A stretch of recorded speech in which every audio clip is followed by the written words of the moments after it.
Vladimir Putin is adjusting his rhetoric following his stalled invasion of Ukraine, touching on Stalinist nostalgia and patriotic themes to boost public support for the war, which he calls a special military operation and claims was launched as a defensive measure.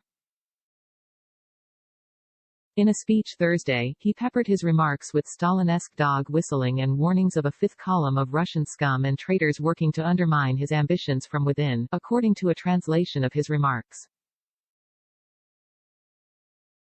The West, collectively, is trying to fracture our society, to provoke a civil conflict in Russia by means of the fifth column, he said. The goal is Russia's collapse. He called for a self-purification to rid Russia of internal war critics and accused the West of canceling Russia on the world stage while claiming Europe has united itself with Hitler's aggression against Russia. A banner on the stage read, "For a world without Nazism" in Russian. Before invading Ukraine, he accused Kyiv of being run by neo-Nazis and drug addicts. The Russian people will always be able to differentiate true patriots from scum and traitors and will simply spit them out like an insect that accidentally flew in and got trapped in your mouth, he continued. I am confident that a necessary self-cleansing of society will only strengthen our country, our solidarity and readiness to respond to any challenges. At the same time, his government is cracking down on dissent and independent journalism, locking up 7 reporters in connection with government events in Moscow and St. Petersburg Friday, according to the OVD-Info group, which monitors politically motivated arrests. Prosecutors also charged an expat food blogger with violating a new law banning criticism of the Russian military, which carries a punishment of up to 15 years in prison. And a TV producer from the Kremlin's leading state-owned network was fined last week after photobombing her own set during a live broadcast with an anti-war message. Putin is calling on the Russian people to root out and expose the traitors and bring them to the attention of government authorities, said Rebekah Koffler, a former Defense Intelligence Agency officer and author of Putin's Playbook, Russia's Secret Plan to Defeat America. He is basically encouraging people to turn in their friends and neighbors whom they perceive as the fifth column, she told Fox News Digital.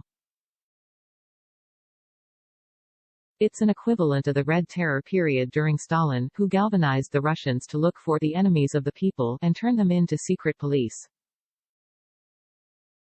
Stalin authorized murders of millions of people who were perceived as disloyal to the Soviet government and the Communist Party. She said Putin may be deliberately leaning into Stalin-inspired messaging because the late Soviet dictator's popularity is actually on the rise. More than half of the country viewed Stalin as a great leader during polling last year, and in 2017, Putin was viewed as one of the most outstanding figures in Russian history, outranked only by Stalin.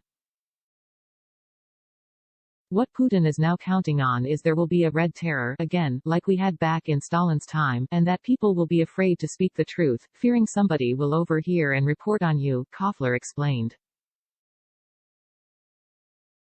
This is a dog whistle to those people who are Stalin supporters and supporters of a strong authoritarian hand. Over the years, Putin has painted treason as the most heinous of crimes, according to Koffler. This is why he has authorized assassinations and poisonings of former intelligence officers, like Alexander Litvinenko and Sergei Skripal, who became turncoats and served as double agents for the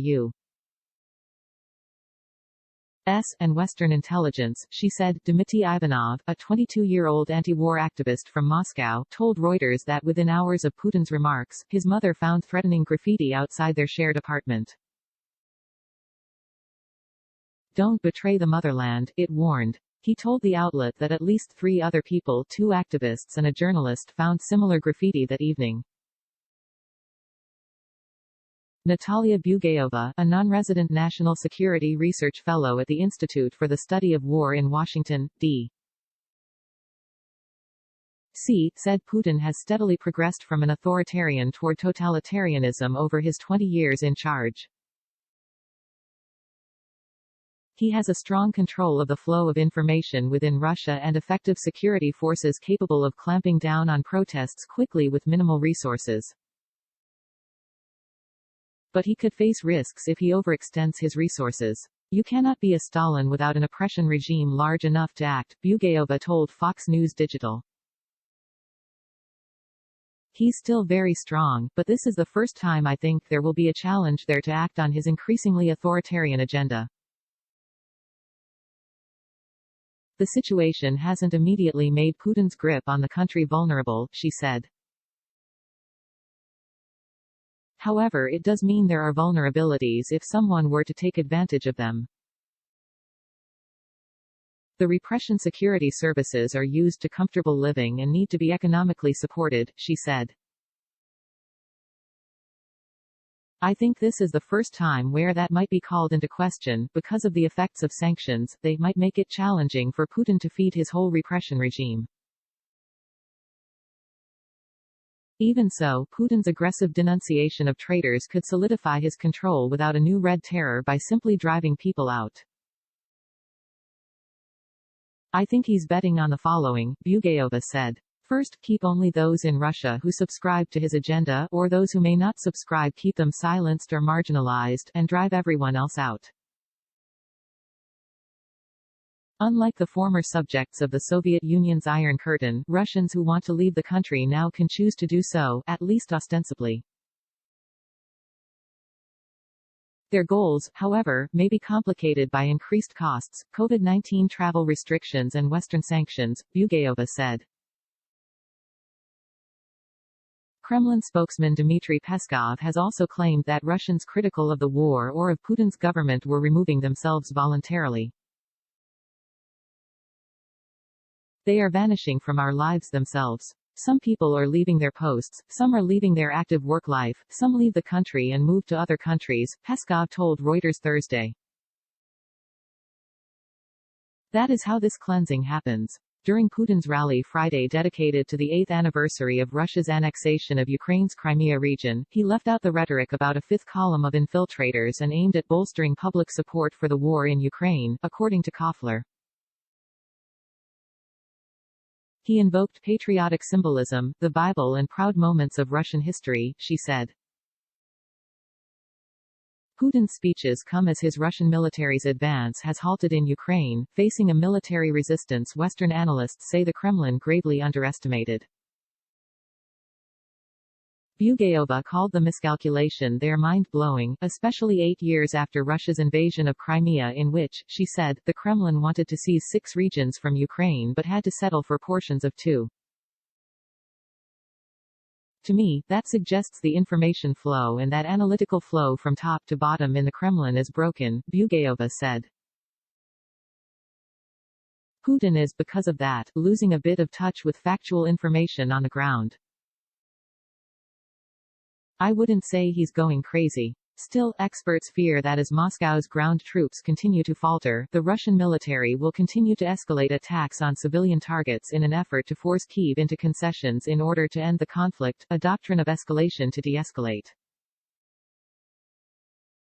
The conflict has already claimed at least 816 civilian lives and injured more than 1,330, according to the United Nations High Commissioner for Human Rights, although officials say the tolls are likely higher. Western analysts say as many as 7,000 Russian troops may have died as part of Putin's invasion. Ukrainian defense forces claim to have killed more than 12,000. More than 6.4 million people have been displaced, at least 12 million were stranded or unable to flee and over 3 million people have escaped the war-torn country, according to the United Nations Global Protection Cluster.